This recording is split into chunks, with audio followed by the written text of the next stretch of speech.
Merci de nous rejoindre sur Grand Lille TV en cette matinée du mardi 7 février. Il est tout juste 7h, première édition du jour. Nous sommes en direct et ensemble toute la matinée jusqu'à midi pour dérouler ensemble le fil de l'actualité. Voici donc en direct, en images et en 7 minutes ce qu'il faut retenir de l'actualité de la métropole lilloise en ce mardi 7 février.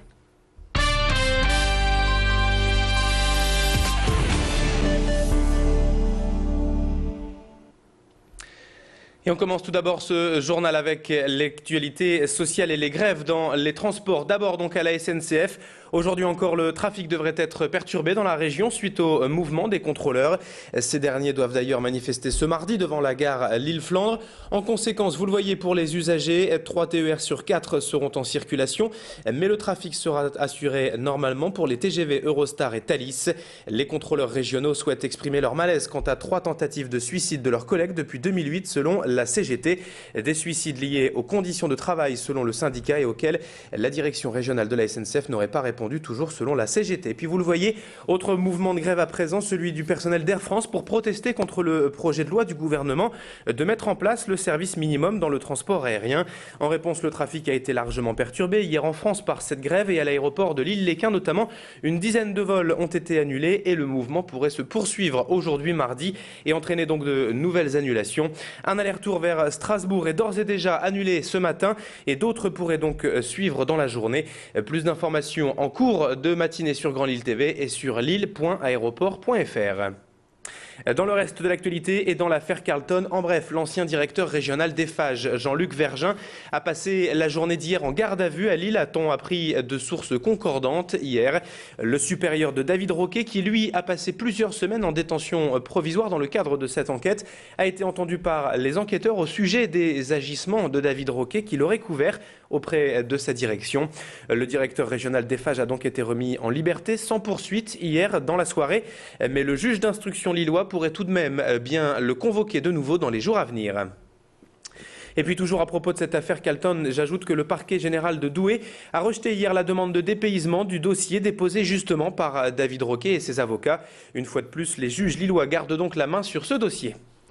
À la une également, ce mardi, le conseil municipal de Lille se tenait hier soir au sein du Grand Carré de l'hôtel de ville. À l'ordre du jour, notamment l'avenir du quartier Saint-Sauveur autour de l'ancienne gare réhabilitée depuis quelques années en site culturel.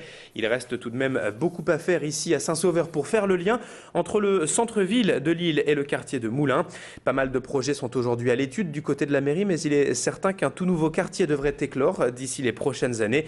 Macha Grunessen était au conseil municipal hier soir pour Grand Lille TV. Elle y a notamment rencontré Stanislas Dandievel, conseiller municipal en charge du suivi des projets urbains.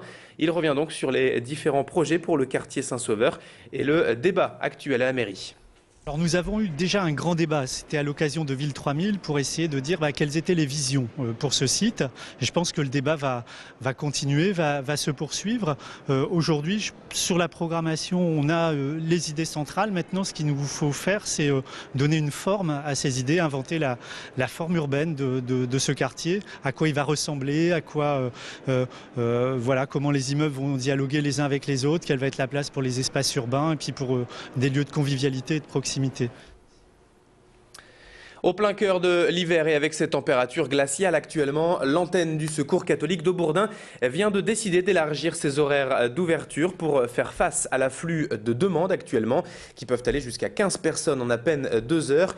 L'émission de cette antenne, c'est tout simplement organiser l'aide alimentaire, accompagner et écouter les personnes les plus fragiles et puis également gérer la collecte et le don de vêtements. Mais avec la crise, la précarité et le froid ces jours-ci, les besoins sont de plus en plus nombreux au Secours catholique. Des bénévoles et des dons financiers, voilà ce dont a besoin l'association qui a donc décidé à Aubourdin d'ouvrir ses portes aux plus démunis, au plus longtemps encore. Explication donc avec l'un de ses bénévoles, Jacques Bram, au micro de Pierre Beauvillain.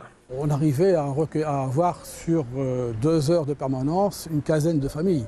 Donc véritablement, on ne pouvait plus répondre à la démarche du Secours catholique qui est d'accompagner plutôt que simplement distribuer des bons alimentaires. Donc nous avons donc décidé d'ouvrir cette deuxième permanence et la permanence initiale était le matin, donc nous l'avons aussi ouvert l'après-midi à un jour différent, ce qui permet d'avoir une plus grande possibilité pour les uns et les autres. On termine maintenant ce journal avec ces images et le traditionnel 4L Trophy. Comme tous les ans à pareille époque, des dizaines d'étudiants lillois se préparent actuellement pour participer à cette course atypique. Un rallye raid jusqu'en Afrique réservé aux étudiants et en 4L s'il vous plaît. La 15e édition partira dans 2 semaines de Poitiers pour rejoindre le Maroc et ce dans un but humanitaire comme chaque année. Des étudiants de toute la région y participent encore et Tanguy-Lécluse a rencontré cette fois 2 équipages de Landseit, l'école de mode de Roubaix. Claire et Pauline ainsi que Thomas et Guillaume présentent leur projet. Au micro de notre reporter, je vous propose tout de suite d'écouter ces 4 étudiants en portrait croisé au micro de Tanguy-Lécluse. Notre équipage s'appelle les grosses pattes, voilà. On s'appelle les popettes et on a un cri de guerre. Tic-tac, bienvenue dans le bivouac. Qui est le plus sanguin? Je pense que c'est moi. On gère vraiment très bien toutes les deux, on se connaît depuis un petit moment et on arrive à gérer chacun de nos tempéraments facilement. Pressé, mais en même temps le but de la course c'est pas une course de vitesse, donc c'est vraiment une course d'orientation. Il peut arriver n'importe quoi sur la route mine de rien, mais on est hyper excités et ça fait 1 an qu'on prépare quasiment le projet et donc là on n'a qu'une envie, c'est prendre le départ quoi. Et bonne chance bien sûr à tous les concurrents du 4L Trophy pour cette année 2012. C'est la fin de ce journal en attendant. 7h06 en direct en cette matinée. Dans un instant à suivre sur Grand Lille TV la météo du jour et l'infotrafic en temps réel. Restez avec nous, excellente matinée à toutes et à tous.